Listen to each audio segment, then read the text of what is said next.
It could be just the heat from the car. The fluid's too hot. That's the only thing I can think of at this point.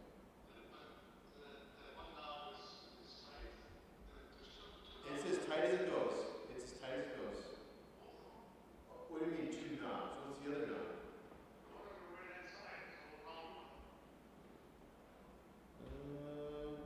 You mean the left hand? The left hand? You mean the left hand side?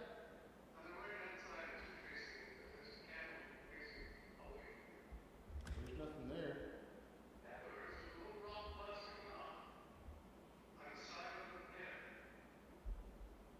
Nope. You're thinking the left hand side.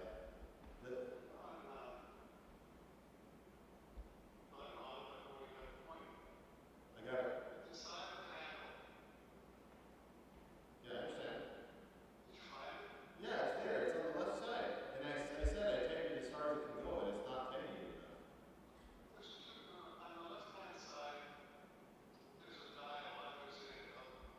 A dial is the two arrows. Yeah, it's a wheel. Yeah, I understand.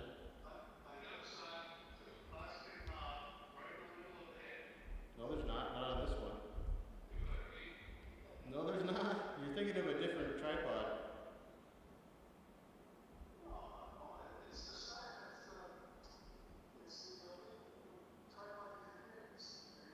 The Gitzo. I took the Gitzo. I don't see it. Nope. No, there's just nothing there. Oh, I see what you're saying. A little flip switch? The little flip switch? Well, there isn't anything on the right hand side. You're thinking of a different tripod. I'm certain of it.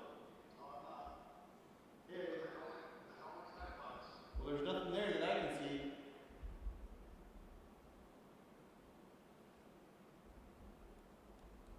Sorry. Anyways, let's get the live stream going.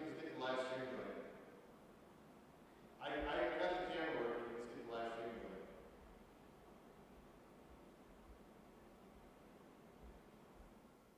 Is it up yet?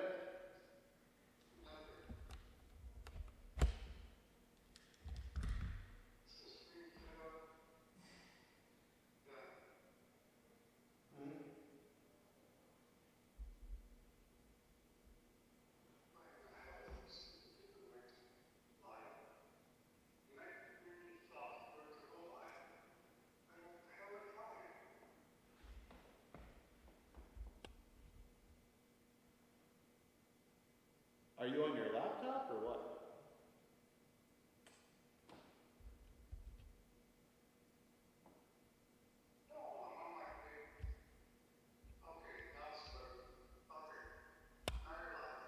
Okay, I'm going to snap.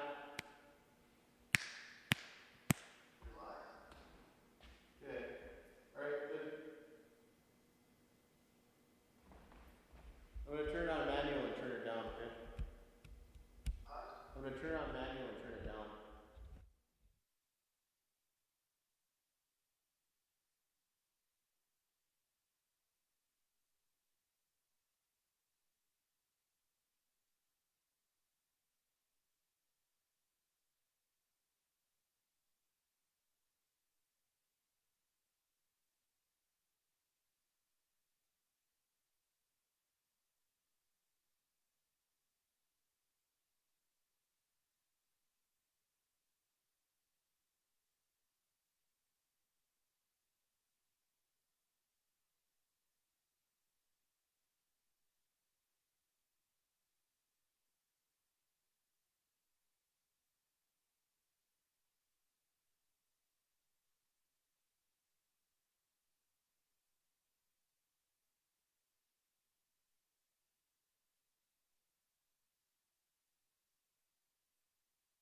Testing, 1, 2, 3. Checking audio, 1, 2, check, check. You got it? You have audio?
Live. And where do I put this? Well, if you're just speaking into it for a second, you can just. This is the mic, right? And then I give it to you, and you clip it on, and you can put this wherever you want in your pocket or whatever, and leave it on the. You have a pocket. Yeah, because I'll take one. Right. We'll fool around with it. What? I'm going to read it. Oh, how nice! There's a couple Lovely. of wonderful things in there. Great.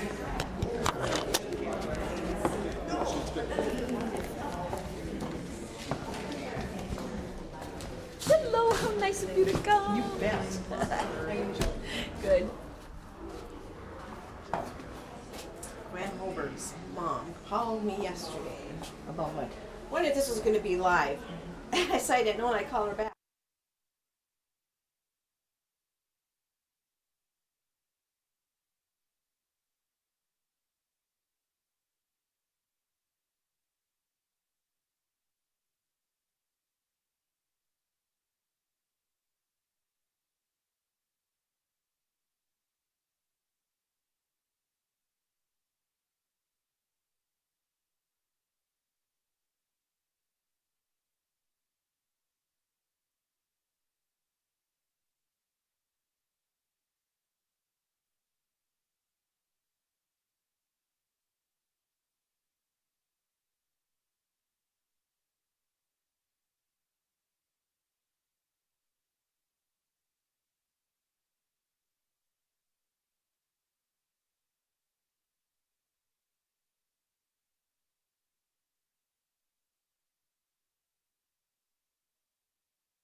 Okay, on. I will sit down like a good girl.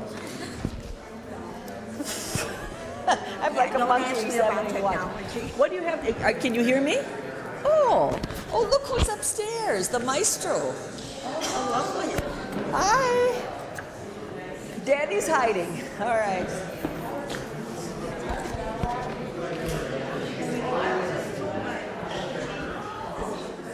Tell me if I'm speaking. Is this all right? Okay, now I can.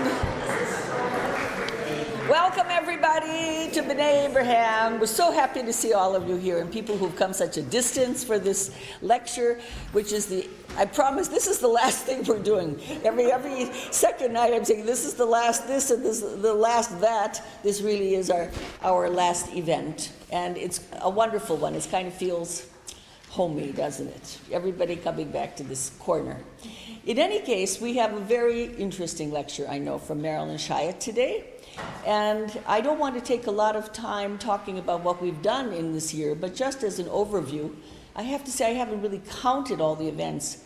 I think it's in the 20s, wouldn't you say, Steve Zubich, who's our managing director, and has put on 8 million miles between Ely and Hibbing, back and forth all day. So many wonderful things. I'd like to thank you, really.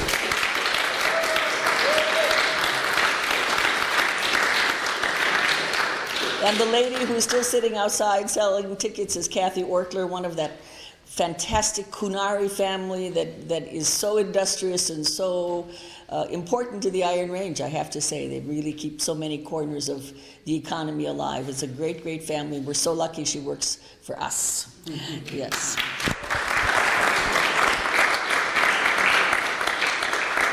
And since he's here, let me introduce Gabriel Heine, our maestro for the opera.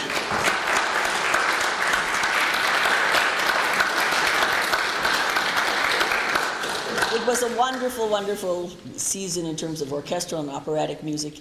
And of course, the person, I received some compliments from members of the Jewish community saying, very happy that you're involved in this and helping to sustain this building and the memory of the Jewish community on the Iron Range. But we have a board president who is equally sentimental and thoughtful and caring about it, and that's Barbara Baldrika.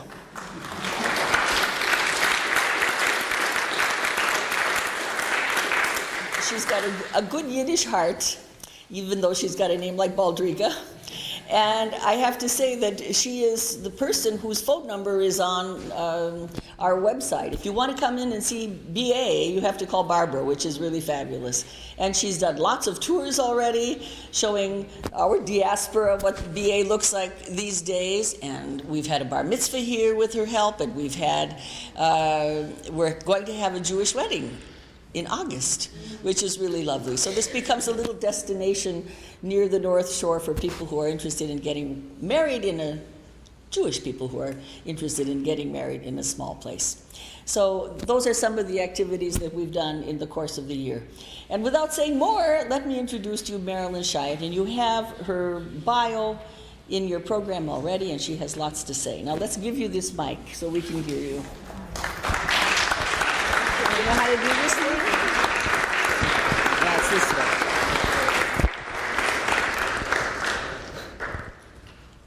Is that the top? So it has to be like that. I'm a Luddite when it comes to technology. I'm a Luddite too, oh my God. There you go. Well, let's just hope I don't. Can you hear Marilyn? Can you hear me? I don't want to drop this. Well, first of all, thank you all for coming on this warm, sunny afternoon. But you can't hear me? Hello? It's mic'd on the camera, not on the phone. It's not a sound system. What did I do wrong? I'm not very big. I will speak in my grown-up, loud voice as I can. First of all, Dita, we owe you a very big thank you. And I told her when I spoke to her earlier on the phone, I get even emotional about it because she has been such a wonderful steward, she and her organization, of this very beautiful building. And those of us who are in the Friends of B'nai Abraham who work to restore this building back to its beautiful form are so happy that you have taken it over and are treating it with the respect that we hoped somebody would, so that this building will be here now for future generations to enjoy. And thank you.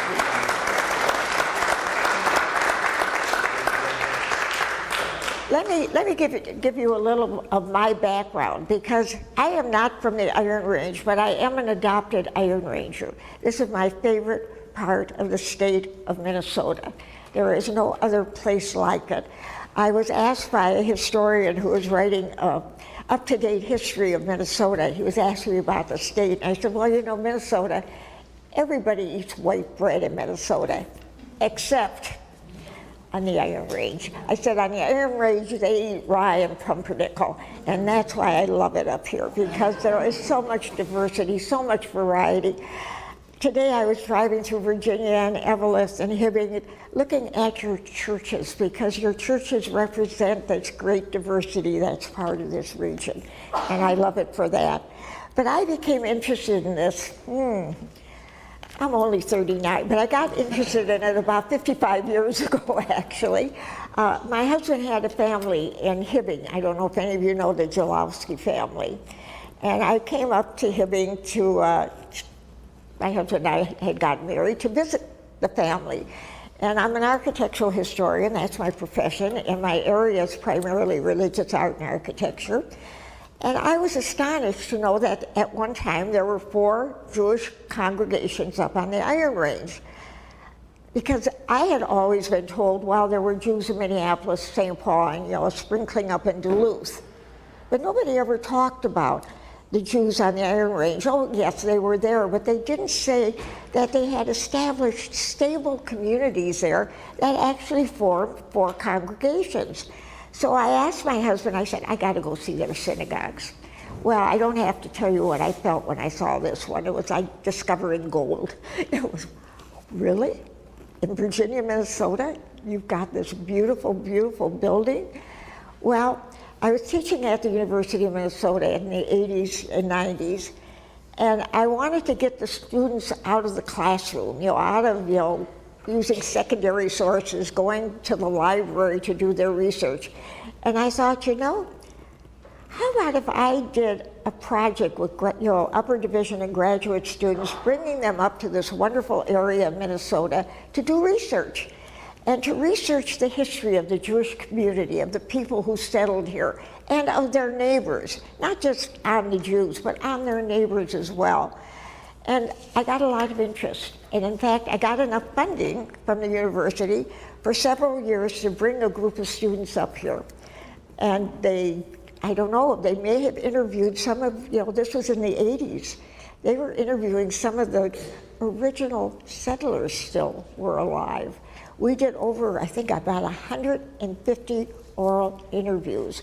We documented the buildings, the 4 buildings that still survive. We took photographs, we found photographs, we went through the newspaper archives.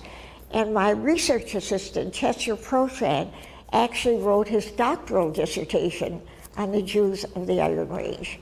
And I think there's a copy available. Harry Lampa has a copy, so it might be at the Virginia Area Historical Society. But the last years I was up here, it became very apparent this synagogue was in trouble. The population was declining, people were moving away. I don't have to help tell you people what was happening at the Iron Range at this time. The building got placed on the National Register of Historic Places. This is no small feat. This is very difficult. It is the only synagogue in the state of Minnesota that's on the National Register of Historic Places. You should be very proud of that, because that means it's got national recognition. In fact, when I was asked to write a book on America's religious architecture for the National Trust for Historic Preservation, this building is in it. I made certain this building was going to be in it. So it's gotten, so I realized that this building was in trouble, so I started making a little bit of trouble myself, trying to make people recognize we've got to do something about this building. you know, it's soon going to be vacant. What's going to be its future? What's going to happen to it? Well, it even went national on AP, the story about this synagogue. I don't know if you folks even realize that. You got national attention, Virginia, Minnesota, in this little building. And it also got the attention of the Jewish Historical Society of the Upper Midwest that had just been formed. And one of the members, Margie Ostroff, sitting right here, contacted me and said, we got to do something about this building. Well, thanks to the efforts of people like Margie, the Friends of the B'nai Abraham were formed. And some of these friends are here, and these are the people who worked literally the butts off to raise the money. How much did you raise? Over $600,000.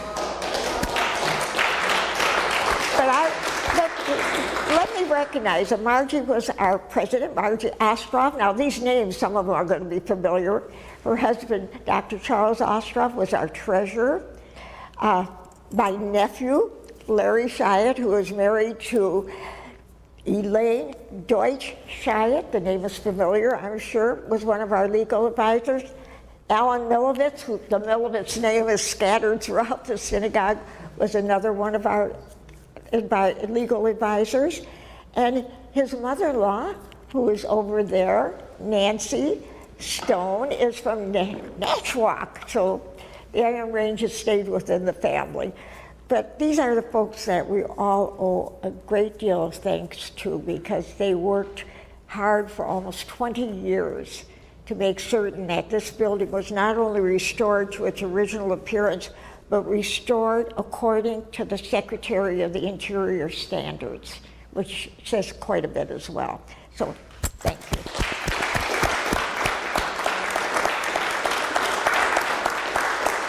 So now you got a little background on how I was also on the board of the Friends. And it was with a great deal of pride and happiness that I was. How many of you have been in a synagogue before?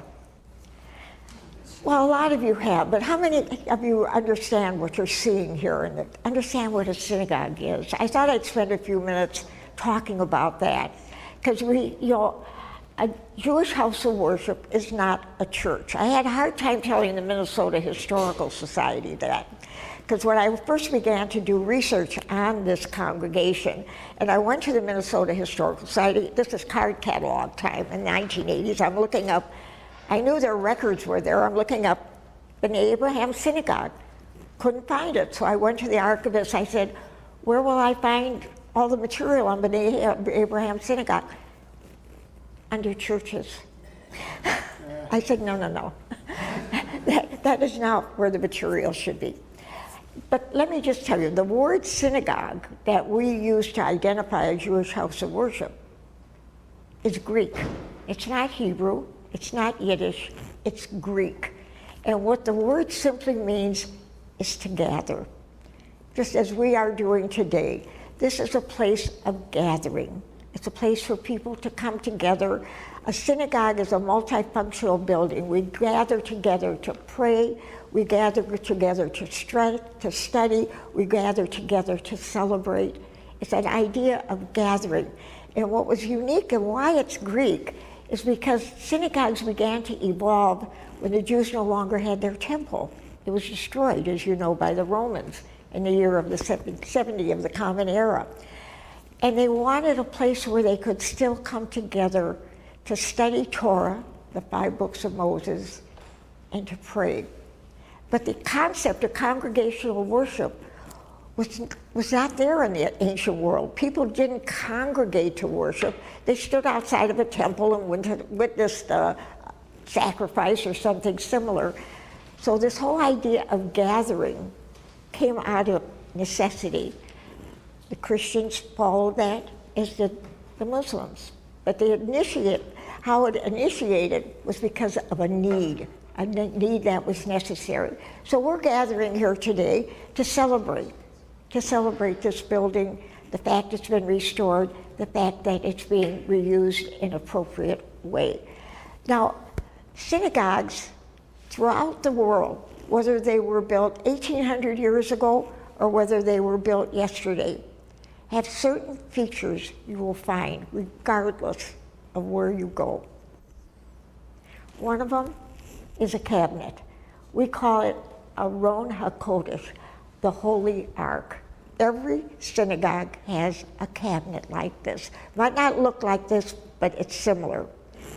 This one has the Lions of Judah on the top there, and the first words of the Ten Commandments, and as you can see, right up above there.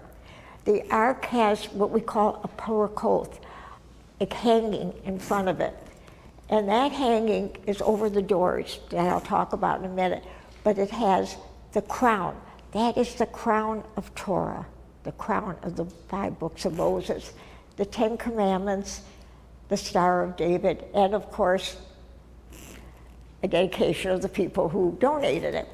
But in that cabinet was kept the Torah scroll, and you can see mock-ups. Those are not real Torah scrolls because they would not be displayed like that. But it shows you the covering that was put. The scrolls, they're literally scrolls. They're written on parchment, and they contain the 5 books of Moses. Now, yesterday was the Sabbath. The Torah is stored in this cabinet. It's only taken out 3 days a week to be read. Mondays, Thursdays, Saturdays, and on certain holidays. Why Saturday? Obviously, it's a Sabbath. But why Monday and Thursday? Because in antiquity, those were the market days. That's when people were in town. That's when people gathered. So naturally, that's the day you would take the scrolls out to teach. Now, yesterday, if you went into a synagogue here, or in Bangkok, or in London, or anywhere in the world, they would be reading the same portion of the Torah scroll. We're on the book of Deuteronomy now, the last book, because our new year is coming on September 6th. So we're reading Deuteronomy, and in this part of Deuteronomy we're reading, they're talking, Moses is explaining to the Jewish people what the 10 Commandments are all about. So there is this amazing sense of continuity. Because if I was born 1,800 years ago and walked to in a synagogue yesterday, I would have been reading that same part of Deuteronomy. And I would have seen a same cabinet. And I would have seen, you see that lamp hanging there? It's a Ner Tamid. It's an eternal light. Every synagogue, never turned off. It symbolizes the menorah, the 7-branch, not the 8-branch menorah that once stood in Solomon's temple. The central light that is flanked by 3 lights, the light of God. Every synagogue will have an eternal light burning. So you'll understand next time you go in, and as far as the architecture, whatever. The synagogue in Eveleth and the synagogue in Hibbing. The one in Eveleth was a Polish Catholic church originally. The one in Hibbing was a Swedish Lutheran church. The congregations bought them, moved them to new sites, and what I always tell people is they circumcised them. What do I mean by that? What did you think they removed from those churches? The tower. So it was the only thing that had to be done, because then they could move in the cabinet where the altar or the pulpit once was, and guess what? You have a gathering place. You have a synagogue. So you'll see synagogues in a variety of architectural styles. Stained glass windows, not always. It's a 19th century introduction, and it actually comes from church architecture. Why not? But these, of course, have special symbols in them. On your far left, you have that 7-branch menorah. And you see the 3 flanking the central one. Now, if you look at that, the number 3, I know it's significant in Christianity, the Trinity, right? But it's an ancient number that always symbolized perfection. Why? It's the only number that has a beginning, a middle, and an end. And the number 7 has always been also since antiquity. Why? Because going back to the Assyrians and the Babylonians, they knew astronomy. They knew there were 5 planets in the sun and the moon, the number 7. So the menorah is really perfection surrounding the oneness of God. So that's that symbol. This one is very interesting, and you don't often find it in synagogues. Noah's Ark. I talked to one of my colleagues who has documented literally thousands of synagogue stained glass windows, and you can count on one hand how many have Noah's Ark. I said, I think the reason they chose Noah's Ark is because these people came across the ocean to this land. This was the Golden Medina, the land of promise, and that represents the journey they took. This looks like a bishop's mitre, but actually it's the mitre that the high priest, Aaron, wore in the temple.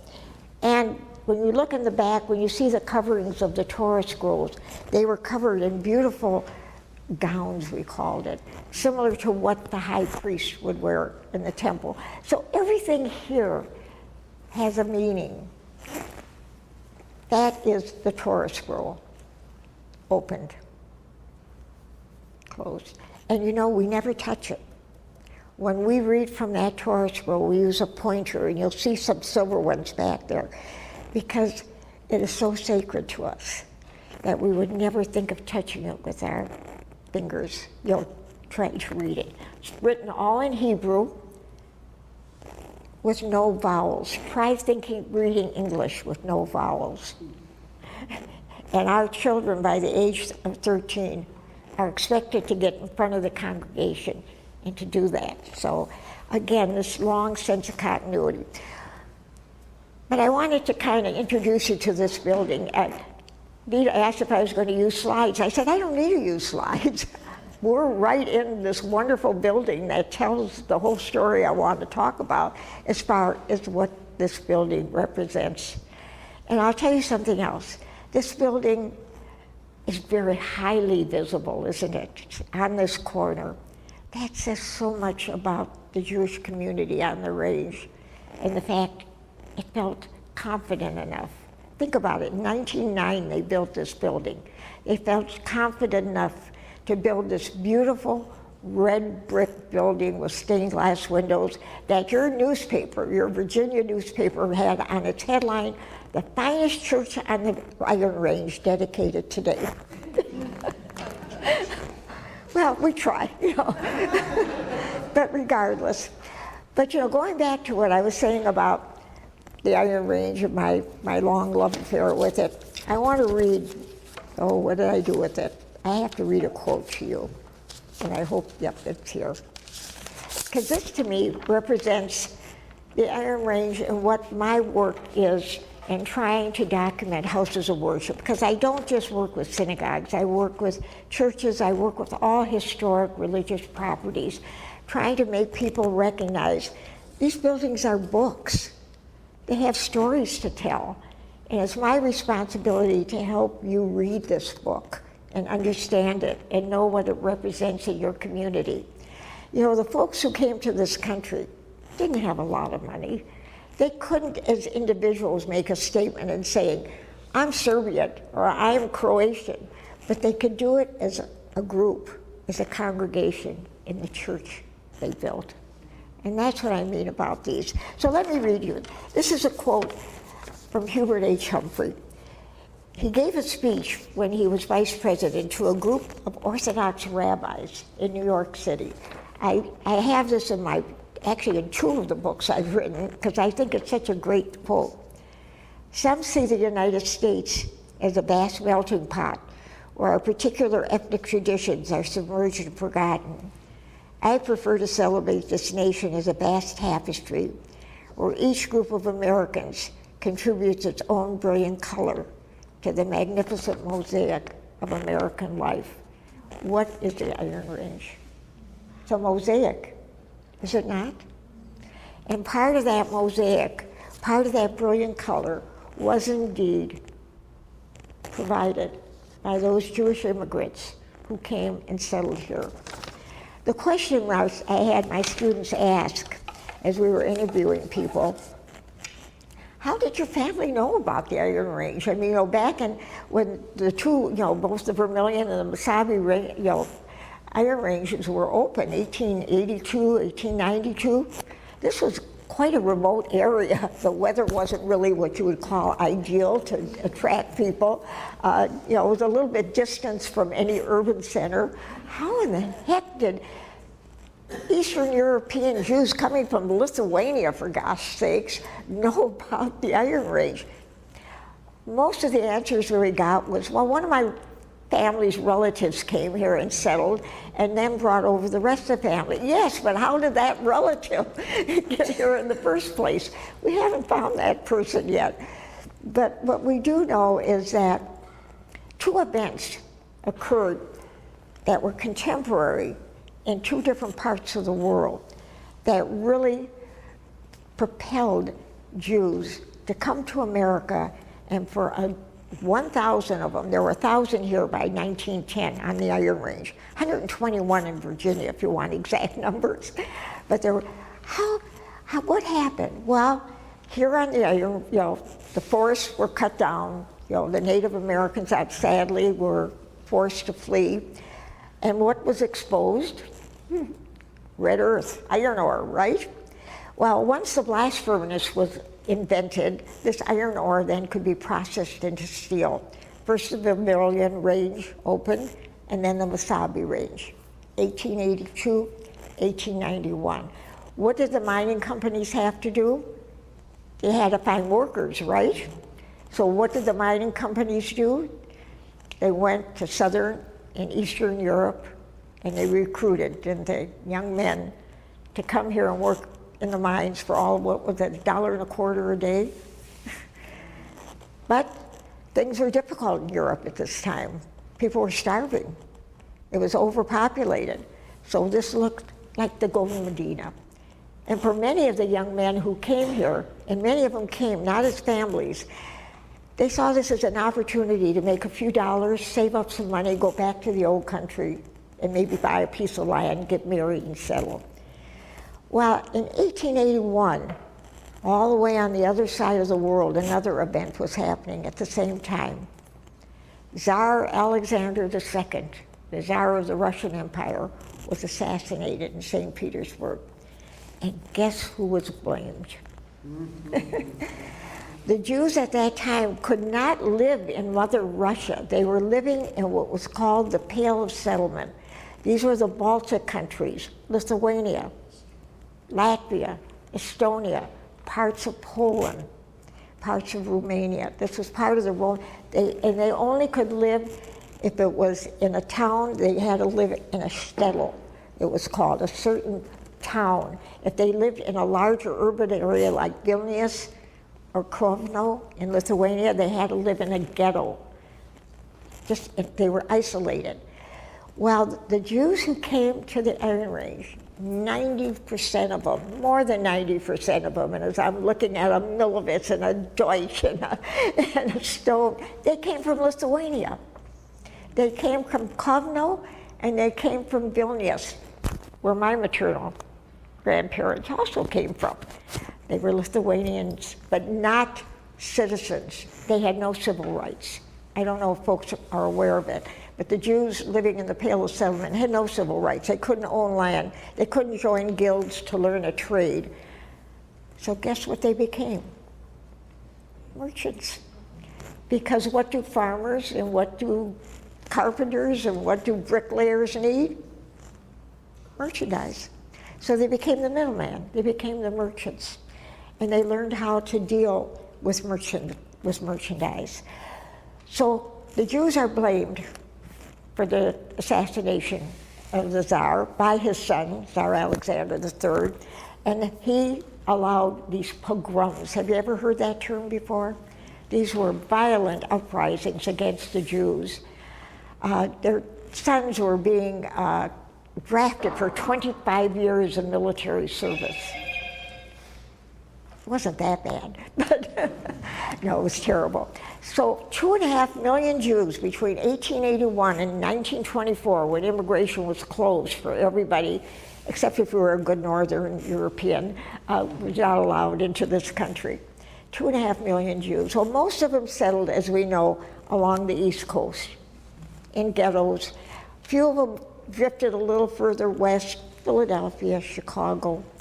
Minneapolis opened up. That's when my paternal grandfather, who came actually from outside of St. Petersburg, drifted up to Minneapolis in about 1890 or so. But many of them became peddlers, or they became, to quote one rabbi, the first environmentalists. Why did he say that? Because they became rag pickers and junk dealers. Think about it. They used to go through the countryside, peddle their goods, and at the same time, if you had a rusty tractor or a rusty whatever, they would pick that up. So they made a few dollars, but they also became very aware when new towns were beginning to develop. Aha, a new town is developing. What is that new town going to need? I'm not a miner. I can't be a farmer. I don't have any training as a bricklayer or as a carpenter. I can be a merchant in that town. I have a few bucks. I can get some goods. And this is the story of how a few Jews drifting through Minnesota, probably as peddlers, or they might have been in La Crosse, Wisconsin, or they might have been in Minneapolis, and somebody said, hey, there's nothing for you here, but we heard up north, if you feel like it, go up there. There might be something, you could do up there. The Milovitzes were one of those families. The Stones, or Solomonovich was one of those families. Naomi's family, the Edelsteins, my niece Elaine's family, they were some of those families. Look at the names around here. You'll see the Shandlings were one of those families. The Romans were one of those families. They drifted into this area. They had a few dollars. They would maybe open a store, as Ben Stone did in 1905, in a location right outside of Hibbing. But what was interesting about the Jewish immigrants who came here? They came as family units because they didn't have a homeland to return to. They didn't have a place where they could save a few bucks and go buy a piece of land and get married. And for many of them, the idea of going and living in a ghetto in a big eastern city really wasn't very attractive either. And to be very blunt, Minneapolis was one of the most anti-Semitic cities in the nation. Jews were not comfortable. They lived there. St. Paul wasn't. It was Minneapolis.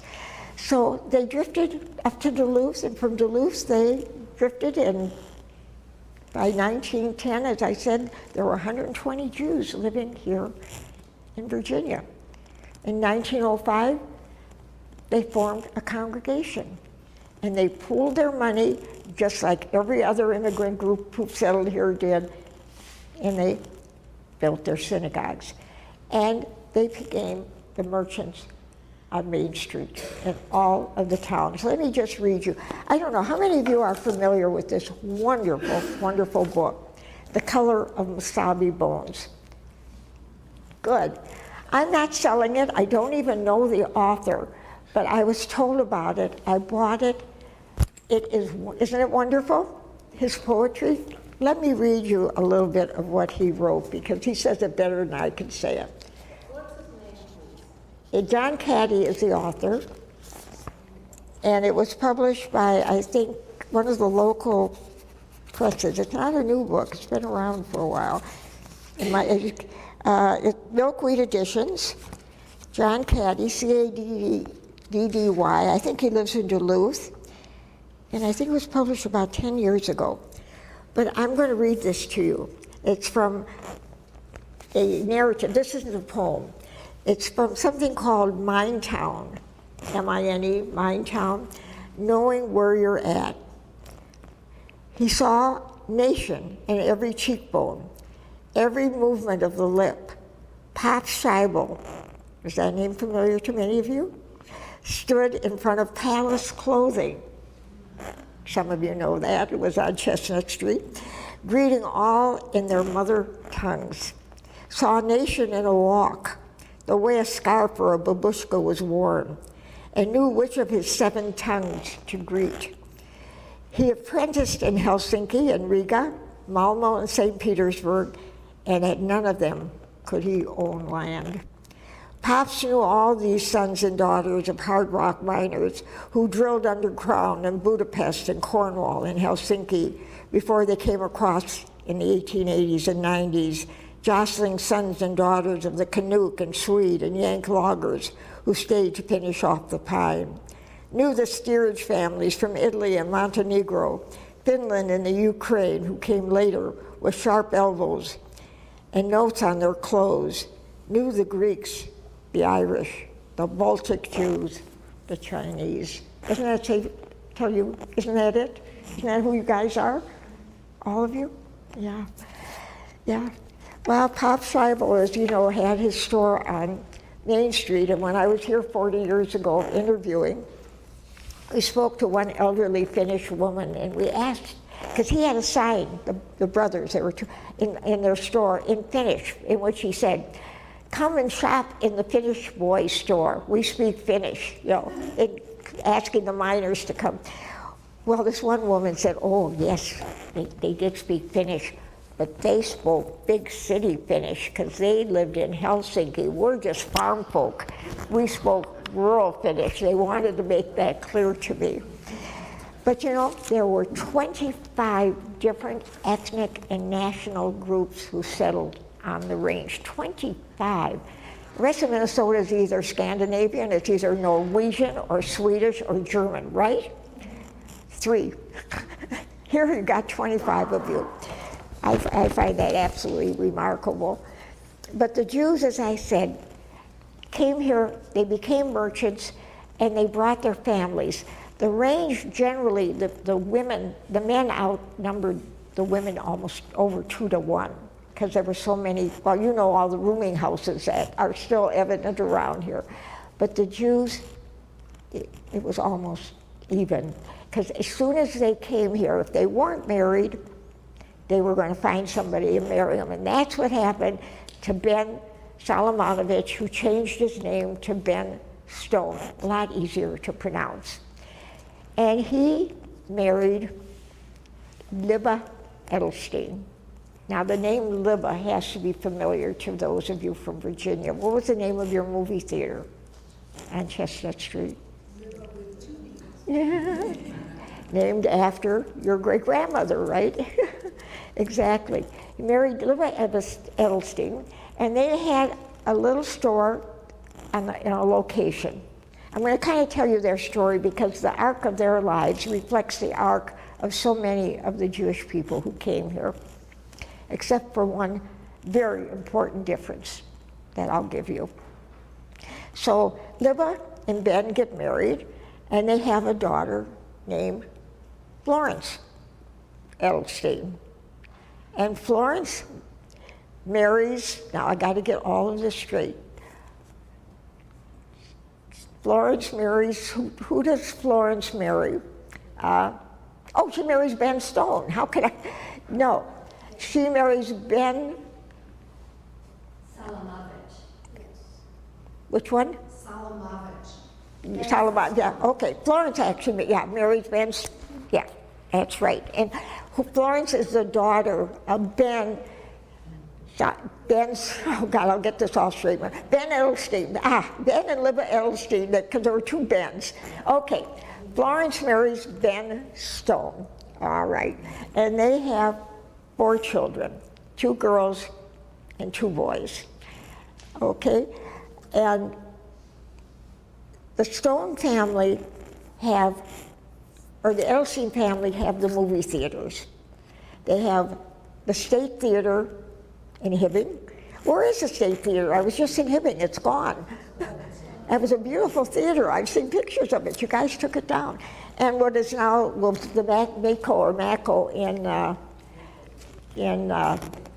Virginia on Chestnut Street. So they did okay. You know, Ben was able to open another store in Hibbing. He kept the one in the location. Florence lived there. They lived upstairs of the store. This was not unusual. They didn't have money. You lived in the back of the store, or you lived upstairs of the store. And then when you were able to get a little money, what did you do? You bought a house. And that's where their 4 children were born. Now, one thing about the range that I always told my students is, this is not a backwater area. They had the finest educational system in the state of Minnesota was up here on the Iron Range. They had the best teachers because they paid them more than any other teachers. They had the best schools because the mining companies were told if they didn't pay taxes, then they would have to put the money into education. But the mining companies also had another reason for doing that. Let's face it, the mining companies were owned and operated by not Southern and Eastern Europeans, not by people from the Balkans. They were owned and operated by white Anglo-Saxon Protestants, let's just say it. And they kind of looked at the Jews and the Orthodox Christians and the Catholics as lacking the moral values of America, that they had to be introduced to American values. And one way was to Americanize them was through the schools. Another way was to encourage them to become Protestants. That did not work too well. Very few of them actually did, but at least they tried. And they actually also, and this is a kind of a paradox, as many of you know, they funded the churches too. They helped pay for some of the churches. Why? Because that would instill moral values into these people who obviously, by their standards, they figured were lacking them. How little they understood about these immigrant groups, right? And how little they even tried to understand about these immigrant groups.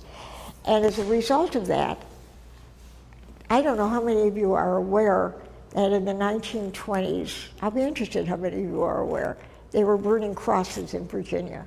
If you had a Ku Klux Klan group up here. Because when we were interviewing people in the 1980s, they remembered. And let me just read you something again from this book, because that surprised me. Let's see.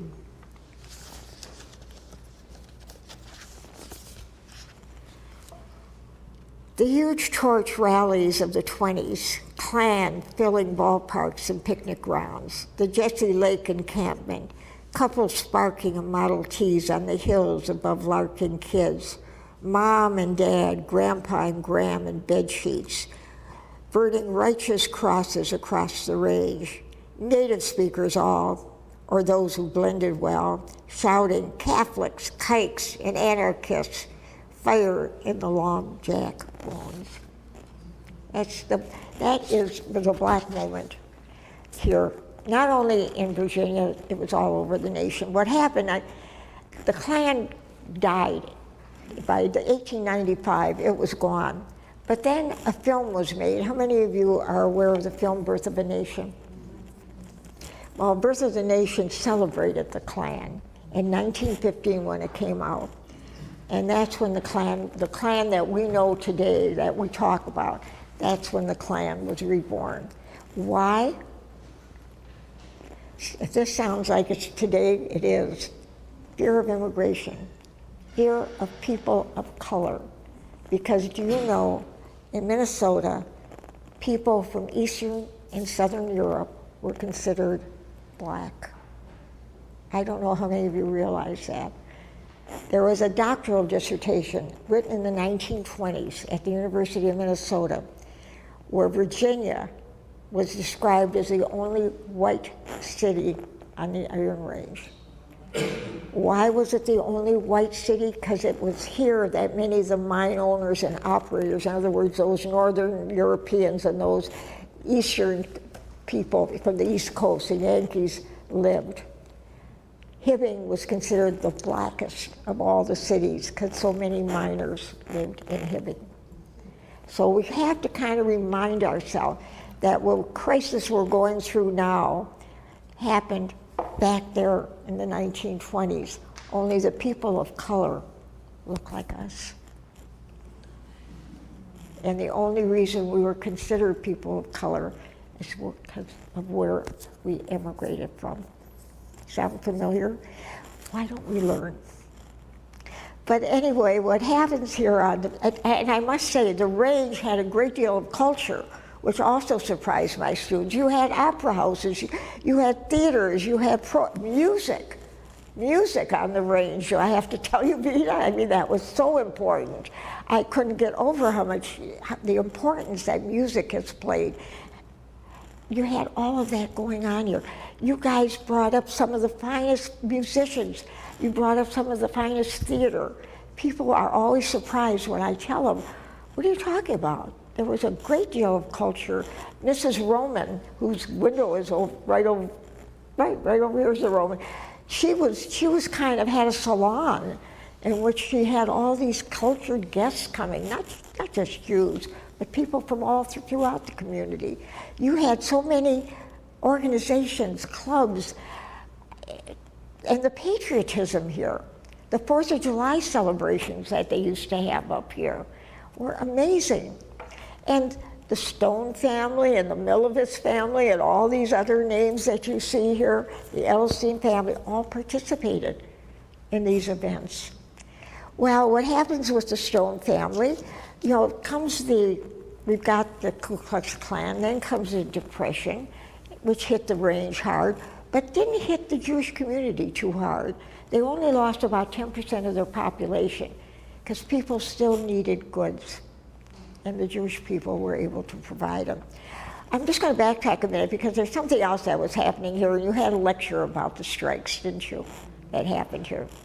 Those are important for me to mention because the Jews were in a very uncomfortable position when it came to the labor issues. Why? Because the Jews were very pro-labor. They really leaned to the left, to be very honest, very supportive of labor. But on the other hand, their customers were not only miners, they were mining operators. So they had to kind of balance, walk that tightrope, you know, back and forth, being very sympathetic to the miners, but also recognizing who was allowing them to have their stores on Main Street were the mining companies. So they were not always in a comfortable position, but one man, Jewish man that we interviewed, whose family had a cigar making business in Chisholm. I don't know if any of you are aware of it, but he said he was the second largest employer on the Iron Range because he had like 25 employees. The mining companies had all the rest. He had 20. He said, we just had to say, what was good enough for U.S. Steel was going to have to be good enough for us because we had to deal with both the worker and the mining company. So that was an important point to be understood. So the Stones, the Edelsteins, the Milovitzes, they all survived the Depression.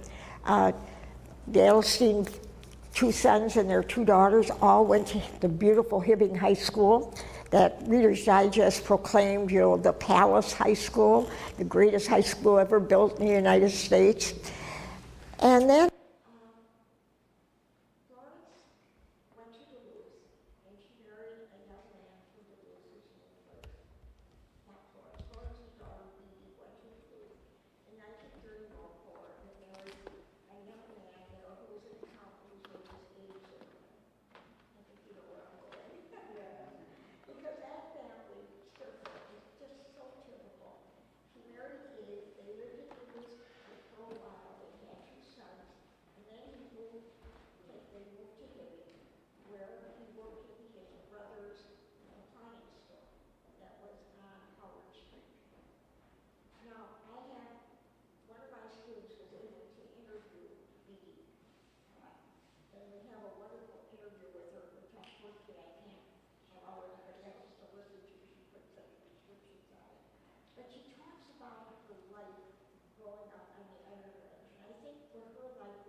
Okay, I got the thumbs up.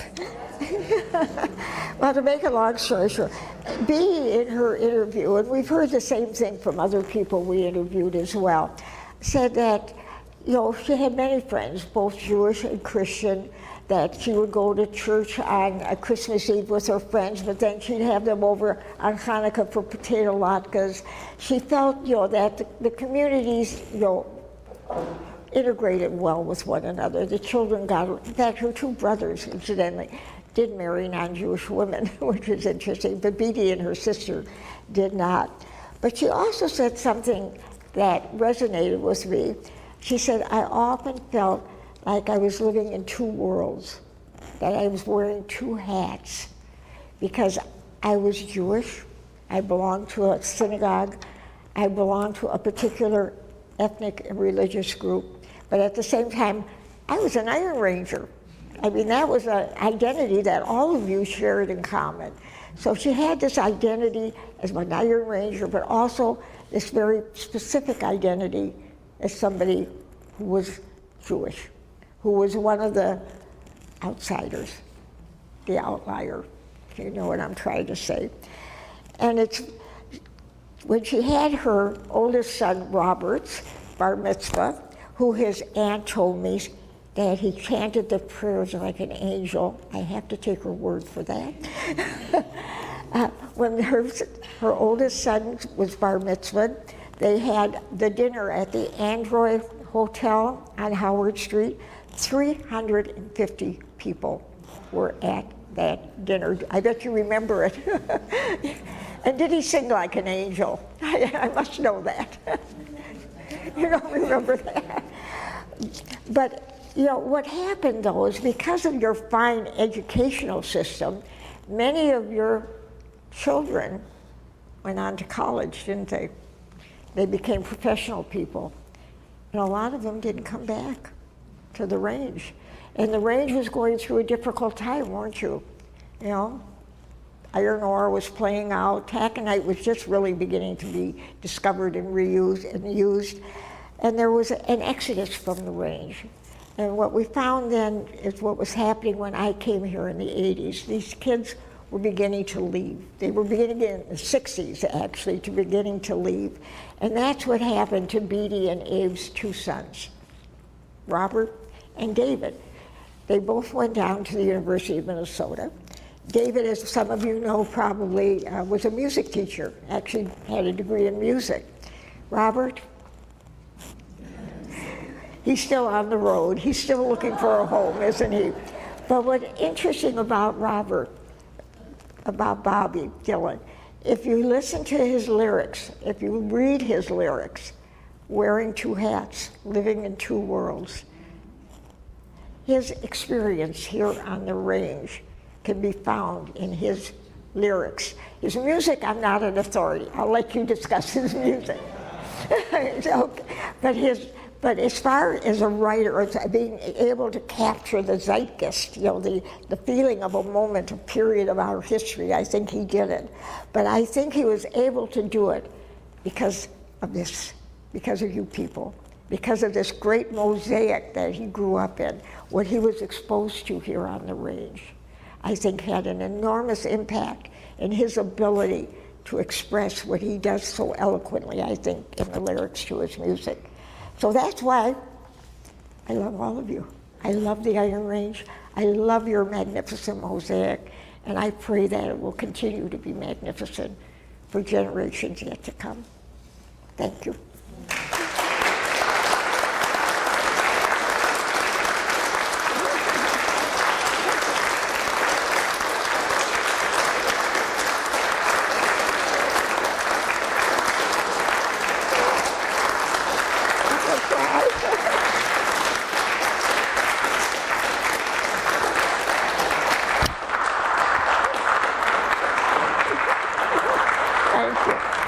Take any questions. If I can't have an answer, I'll make up a great one. Maybe it's not really a question, but maybe you can sort of expand on this. I had an old friend named Simon Borgen, and may he rest in peace. He died a few years ago, but his father came over from Russia And I don't know how he made it to Ely, but and this would have been before 1900, a little bit before. Yeah, a lot of them came in the 1890s, yeah. Yeah, and he came up and illegally traded furs with the Ojibwe, That's right. and then he would send them to Duluth, sell them in Duluth, and he made enough money to bring his wife over, and then he had a business, you know, a clothing business, and Was it his son who became something in the State Department or in the government? yeah. Yes, I remember that name, yeah. right. Yeah, this is not unusual. This, what she's talking about, this trading with the Native Americans, the ones who came over early in the 1880s, they were still doing the beaver trade. You know, beaver hats were very popular. And let me tell you something about the occupations the Jews were allowed in, because they were considered disgusting. One of them was furs, slaughter of animals and skinning of furs. Berman buckskin, how many of you are familiar? That's a big Jewish leather company. It's because the other one was, believe it or not, was alcohol. There is a ditty in a dissertation that was written about anti-Semitism in Minnesota that goes, you should forgive me, but it goes, 1,000 Jews are making booze for 10,000 Scandinavians. Because that was considered as a despicable profession, you know, making booze, but it was okay if the Jews, and the Jews by tradition, now things have changed, were not big drinkers. And I think the reason they drank their kosher wine, but if you ever taste the kosher wine, it's about 2% alcohol, and the rest of it's all sugar. So, but they were never big alcohol drinkers. And I think it was because they knew the effects that alcohol had on people. Yeah, that's a good question, but I remember the Borgen family, yes. Any more? Come on, I'm here. Well, I'll be wandering around. You can come and talk to me. I'd love to have it. But again, thank you, and I'm so thrilled to be back here. Thank you, Vita. Change their names as they came through. Pardon me? I'll tell you a wonderful story. If you knew some of these Jewish names, you'd understand why. There was a story about this Jewish man who was going through customs, and he finally got it was time for him to, the customs guy said, okay, so what's your name? And he said, if you know Yiddish, he said, oh, Shane Ferguson, which means I forgot. So his name is now Shane Ferguson. Some of these names, well, like Solomonovich, I mean, these were mouthfuls of names. The Jalowski family, now Jalowski sounds difficult. The name originally was Yalowski. Now my name, Chiat, actually is pure, but it's not Yiddish, it's Hebrew. And the name is actually pronounced Chayat. And what does it mean? It means to cut. And what does that tell us? Somewhere in the past, somebody was a tailor. Because Jews are also tailors. I'll tell you a good story about that. My mother-in-law, who was in the garment industry, she said, of course we were tailors, because when we were chased out of the ghetto, it was easier to carry a needle and thread with you than anything else. So you could always take the tools of your trade, which was a needle and thread. Think about it. Yeah. Any others? That was a good question. Yeah, they did change their names. And some of it, of course, was for preservation, self-preservation. I've been going through some of my grandfather's papers. Pardon me? I've been going through some of my grandfather's papers. Yeah. When they left Lithuania, there's evidence that their name was Ash, A-A-S-C-H, and then somehow they picked up the name Frisch. Oh. And I don't know exactly where that came from, but if it was one of the maiden names further away, it sounded, maybe Ash sounded too much like ass. Yeah, I mean, you know, these people were speaking Yiddish, and trust me that when they were going through, you know, the customs, there was nobody there who could figure out what those names were. You know, 7 years before the rest of the family, and then their name was different. if they were named after a city, then it was often easier. You know, if it was because a lot of times, you know, a lot of people didn't have last names. I don't know if you're aware of this, until the early 19th century when Napoleon did a census. They said, hey, you guys, we need, you can't just be constantly being the son of, you've got to have a last name. And so they would take the name of their occupation. That's why you have a lot of Jews with the name Gold or silversmiths, because Jews did a lot of, and there was another story why Jews did jewelry. I could quickly tell you because of the laws of usury. In Christianity, you could never sell gold for more than what its value was as a piece of gold. So if somebody was making jewelry, but the Jews didn't have laws of usury, so they became goldsmiths because they could sell the jewelry at more than the value alone of the piece of gold that it was made out of. All these are wonderful little stories how you got your names, or else they took the name of the city they came from, or the shtetl they came from. Yeah. So, and the names have meanings sometimes too. The Rothschilds, it was the red shield they had in front of their building, their house. That's how the Rothschild family got their name. More questions? Oh, I see one back here. Go ahead.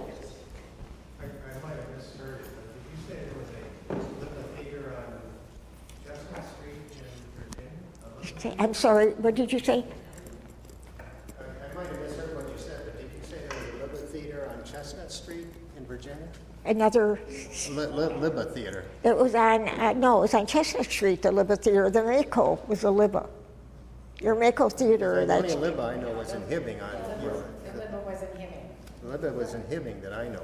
And did they also have one in Virginia? they had the State Theater was in Virginia, wasn't it? No. We'll talk to, this is a family. Her father operated.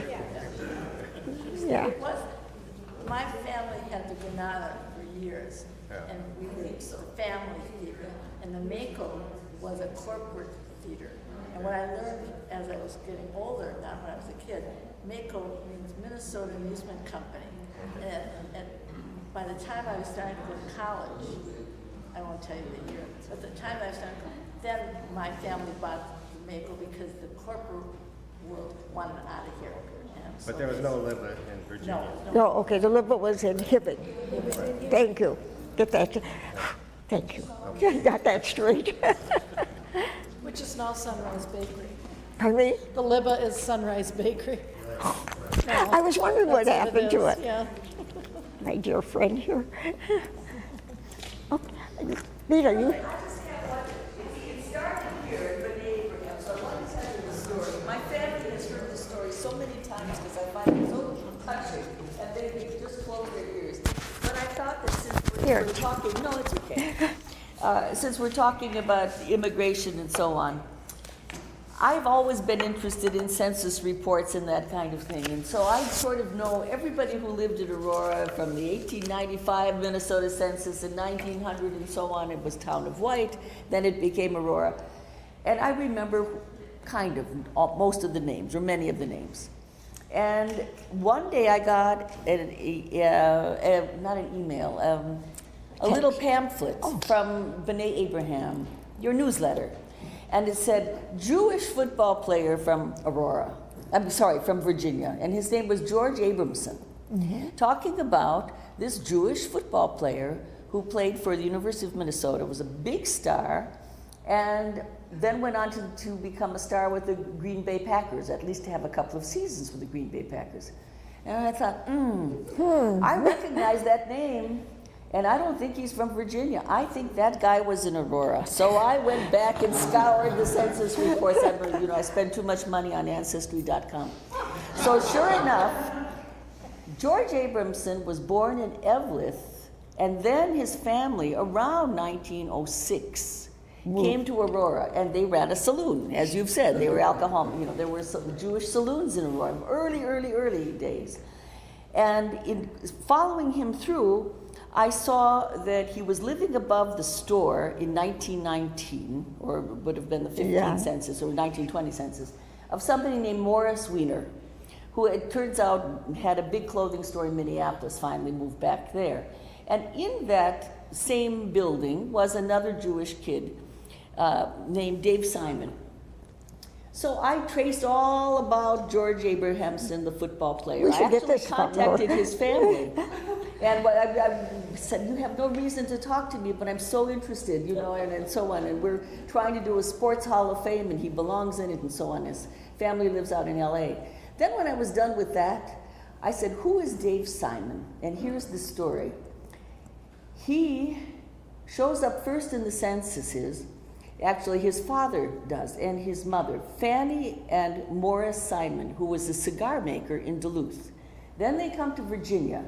And what's fascinating about it is they're living in some rooming house or some saloon, upstairs of a saloon. Since he's a cigar maker, in the house is a violinist, is a pianist, is a singer, and then many, many, many demi-monde. You know what's a demi-monde? Yeah. Girl of the evening, right? Yeah. So that's where they're living in about 1900.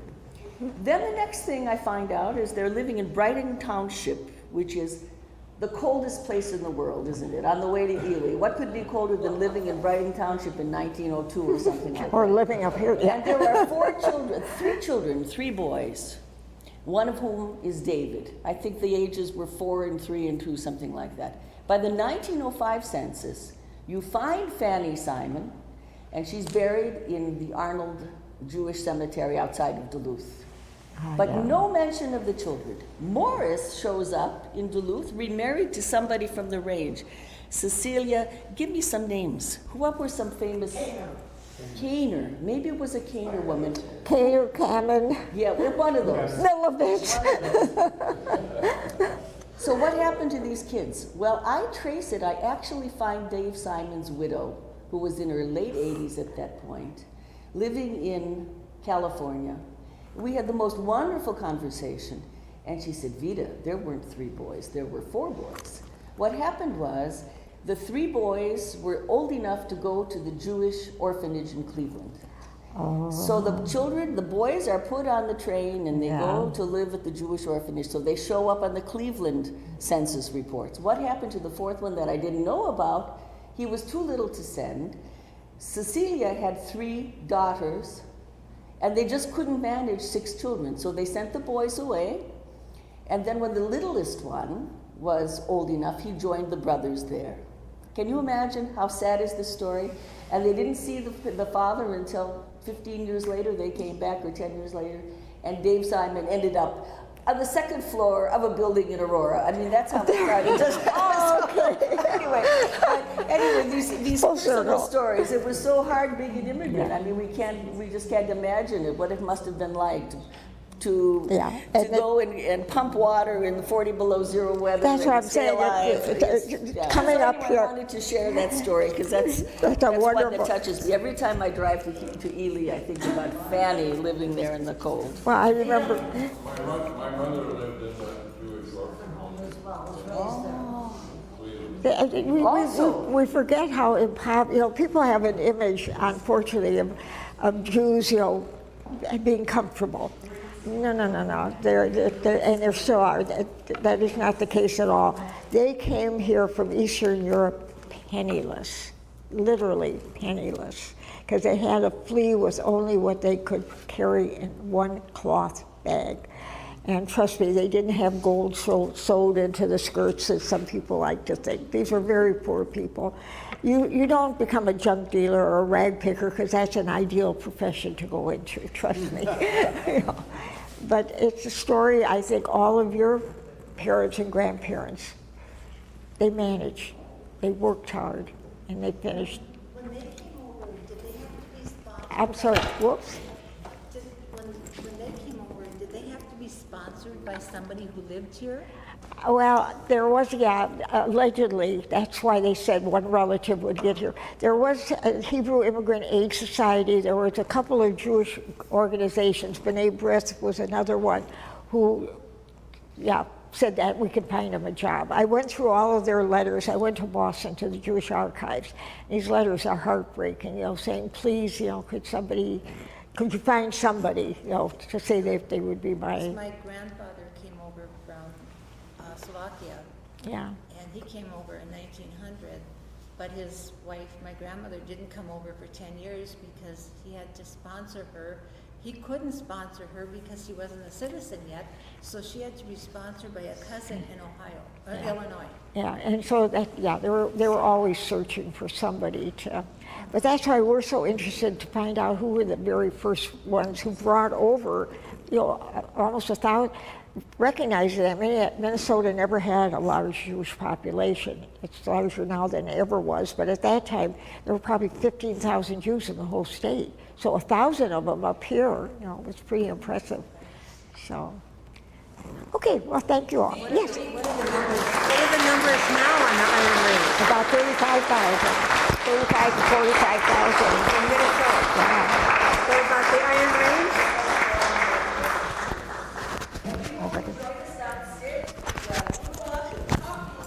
And I'm going to get disengaged here.